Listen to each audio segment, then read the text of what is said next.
Okay, and welcome back, everyone. Today we are going to continue our discussion of recommender systems. In this video, I'm going to do a little bit of recap of the stuff we introduced last time, as well as introducing one new recommender system. And then the next video, I'll introduce the main recommender system we're going to be spending most of today talking about, which is the idea of matrix factorization or collaborative filtering. We'll talk about what that means. So last time in the pre-lecture videos, I introduced to you the problem of recommender systems, which is trying to understand kind of what the systems that people use in technology every day, like YouTube, Netflix, Amazon, or Spotify, that those systems are using to recommend content to them based on what they like.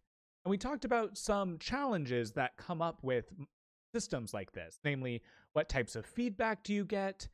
When you make recommendations, do you try to make a bunch of similar recommendations or diversify your outputs? What happens when a new user or a new item gets added to the system? How do we capture things like time of day? And also trying to think about efficiency, as we might have a large number of users or a large number of items. And we want the system to work quite well, even as the library or the user base grows. So last time I introduced a very simple model for a recommender system. The simplest one we could probably think of is just recommend whatever is popular in the system. So just sort everything by popularity and then predict the most popular. This is a very simple model, assuming that people like popular things because they're popular. So maybe The Avengers is the popular movie. So that's the one that always gets recommended. Now, we talked about some limitations here, that there's no personalization, that it's not doing anything to personalize to my taste, general popular tastes, and this can cause a feedback loop. And every type of recommender system we'll see today has feedback loops in some sense because they recommend products, and if we don't think about how those recommendations influence future predictions, you could potentially get yourself in some trouble. Now, the techniques, like I mentioned last time, to spot and fix feedback loops are very context dependent and kind of difficult. So I'll acknowledge that the feedback loop is a con in all of these models, but we won't have a method to address them. This is a very active area of research, trying to spot and handle. But for the popularity model, I think the feedback loop is very easy to understand. If it's only recommending popular items, then any item that's not in that most popular list will never get recommended, and then we'll never get a chance to become popular, even if it's quality content that people would like. So if you just rank by popularity, it will continue the status quo. It will always show the most popular things as they are. It'll be very hard for things to emerge as more popular because it's only recommending things that are already popular. We then talked about another approach, which is maybe more akin to what we're used to as machine learning practitioners.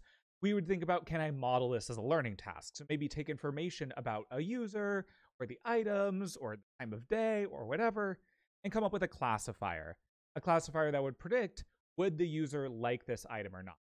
And usually the way we do this is predict probabilities and then output the ones that are the most likely. So this is a better model in some sense because it's personalized. And you can capture whatever you want with whatever features you're. For example, if you want to capture time of day or time of year, you can use those as features. And hopefully, maybe it might be a bad model because it might fit or it might be too hard to model, but you could potentially model other features. And potentially, if you set your model up correctly, you can handle users with limited history. You can maybe use demographic information or something else as some kind of default information, as long as you have features for it and your model can account for it. Now, the cons of this approach is usually the features might not be available, like the features you really want, like what genre is this movie? That might not be something that may or may not be accessible on your system. Hopefully it might be, but it might not always be the case that you can get features you want. And it also just tends to not do super well in practice compared to some of the methods I'm going to show you today. So that's not like an inherent con. It's just a general kind of trend. We see that these classification models just tend to not do super well. So now I want to introduce, in this video, one other type of recommendation model That's going to seem a little weird at first, but I promise you it actually has a very intuitive interpretation. And then in the next video, I'm going to set us up on a journey to talk about a much more complicated, but we're going to spend most of today's class discussing. So what I'm going to call this next solution is the co-occurrence matrix. The big idea, and the part that I think is fairly intuitive, is recommending based on the idea of people who bought this also bought this, if we're thinking about recommending products on Amazon. So generally, when people buy diapers on Amazon, they might also be buying baby wipes. And you can imagine that there's lots and lots of types of products out there that when people generally buy one, they're more likely to buy something else. So the way to capture this intuitive idea of people who bought this also might have bought this, is to capture the frequencies which people bought. So what we'll do is we'll come up with what we call a co-occurrence matrix. A co-occurrence matrix is going to count how many times two items were bought together. So it's going to be a matrix. So it's going to have rows and columns.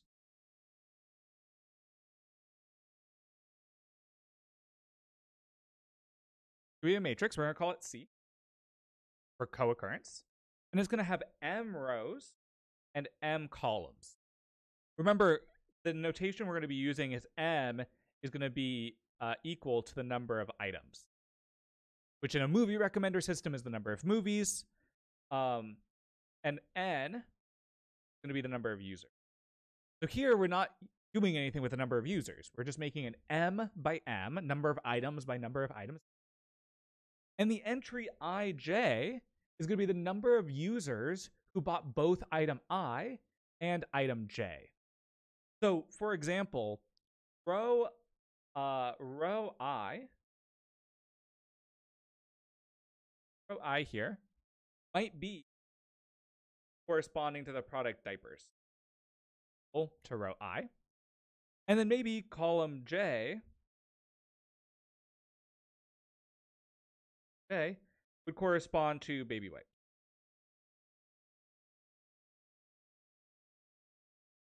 And the place where they intersect, I comma j right here, I j, is the number of times people bought diapers and baby wipes.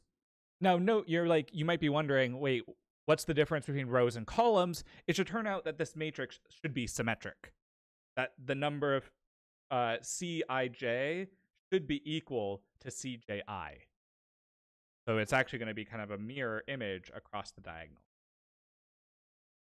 And that, I think, makes a little bit sense because the number of times people buy diapers and baby wipes is the same time as the number of times people buy baby wipes and diapers. It's the same relationship.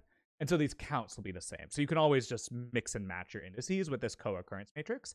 It's square and symmetric. So big table of counts showing for each entry ij, how many times users bought I and j together. So we're going to have all possible pairings of items. And so now when it's time to recommend, suppose a user has bought diapers. The only thing they've bought so far in our system is diapers. Well, then we'll go look at the row or column because it's the same for diapers. And we'll see a bunch of numbers. I'm going to make that there.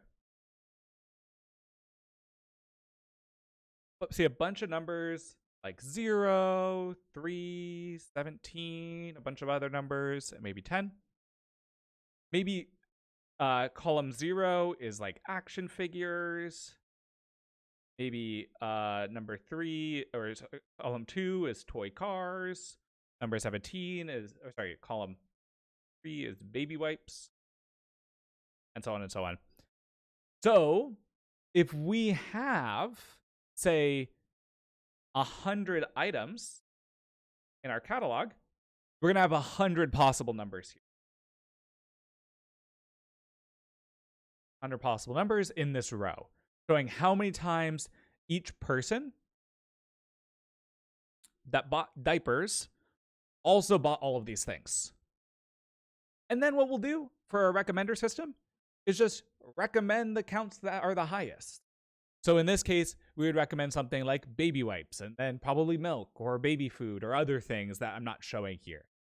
But what we're really doing is just find all the people that bought diapers and find all the products they also bought and report the most frequent one.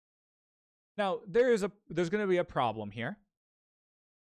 For example, suppose I'll draw it in a different. Suppose there was a count for toilet paper, and that was equal to 200. Let's write 200, not. That's equal to 200.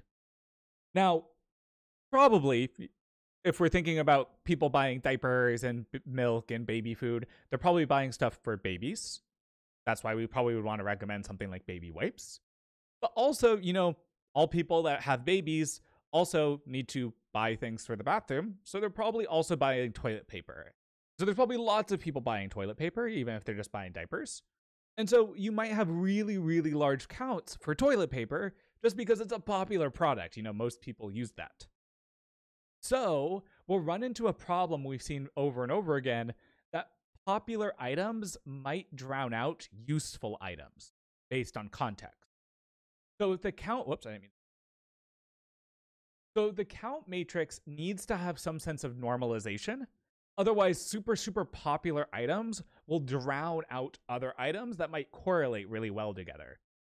And if we don't normalize, it might just end up recreating our popularity-based model. So there are lots of ways to try to do normalization. One very popular method for these kind of co-occurrence matrices or for recommender systems is use this similarity or this normalization strategy called Card similarity. Card similarity. It's going to be a way of converting counts to numbers, but based on kind of a different way of trying to scale them to account for how similar they are. So in a formula, and I'll show you the intuition for this, we're going to make this scaled matrix, or convert it to a scaled matrix S. And what we'll do is we'll take the number of times people purchased I and J and divide by the number of times people bought I or J. The number of times people purchase I and J divided by the number of times people purchase I or J. The idea of this, try to think about this like Venn diagrams. People buying item I, people buying item J. The I and part is looking at their intersection, and the I or part is looking at the whole thing, the area of this whole thing. And that the relative area of their intersection is large compared to both of them, then this number will be high. But even if J is really, really large, but their intersection is small, then the Card similarity will be small. So this is trying to capture how much these groups overlap. And it's trying to get rid of the fact that some groups are larger than others. That's why we divide by I, the number of people that purchase I or J, to kind of do this sort of normalization. And the thing we care about is the number of people that bought I and J. Figuring out what ratio this blue area is to this green area. This will be a number between 0 and 1. 1 if they're perfectly overlapped and no one else bought anything. And 0 if there's very, very little overlapping or none. Then we get this new score Sij. You could use other similarity metrics, something like cosine similarity or some other things that get a little harder to compute. But I wanted to mention Card similarity because, one, it's very popular, and I think actually kind of captures this intuition quite well of if a item is has a large count because of popularity, probably not relevant here. So this Card similarity is trying to say if of all of the purchases for these items, how many of them occur together. And if this number is large, then we'll say it's a good fit. Okay? So we'll use this scaled matrix instead of the raw count. One other detail we have to worry about is what happens if the user has bought more than one thing. This story works quite well if their user has only bought diapers, but what happens if they've bought diapers and milk? Really, there's a lot of things you could do here, but using some way of combining scores from both of these rows. So the idea being maybe take the average similarity between an item in diapers and an item in milk. So for example, if we want to look at the score for a user for the item baby wipes, we just take the average score across the things they have bought, diapers. So this is a score function for some item. And it's the same idea as before, but now we just will average over all of the things we've already bought, the scores with that item or that with the things they've purchased. You can also do things like weight them differently based off recency of purchase, lots of fancy things you could do, but it's just a way of combining individual scores, supposing they only bought diapers before, or they only bought milk before, and then kind of averaging them. And then all we do is just find the item that has the highest average score across all the, making sure that they're averaged across all purchases. And again, if you use different weighting functions, you can learn more complex things like bias towards recent purchases or something. Okay, that's co-occurrence matrix. Lots and lots of recommender systems use a relatively simple model like this. There are a few details you have to get right, like that Jaccard scaling, but really it's just saying users that bought this also bought this. So a great thing is it personalizes to the user, assuming they have a purchase history.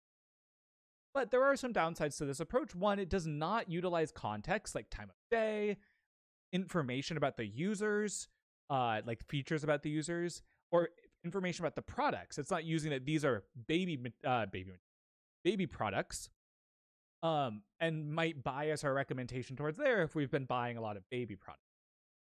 Also, it's not the most scalable. Remember I said we have to make this M by M matrix. Well, if there are M items, that means we're going to have M squared entries in our matrix. And M, if it's in the millions or hundreds of millions, M squared is quite large and will take a lot of memory. And also, this does not solve the cold start problem. If a new item comes in, it won't have any co-occurrence counts, and that means we'll never recommend it. So there might be a problem there. So what we'll do in the next video, we're going to introduce one other type of model. It won't address all of these problems yet, but it's on a way of trying to solve a lot of these. And we'll introduce the type of model that's commonly used in a lot of practice.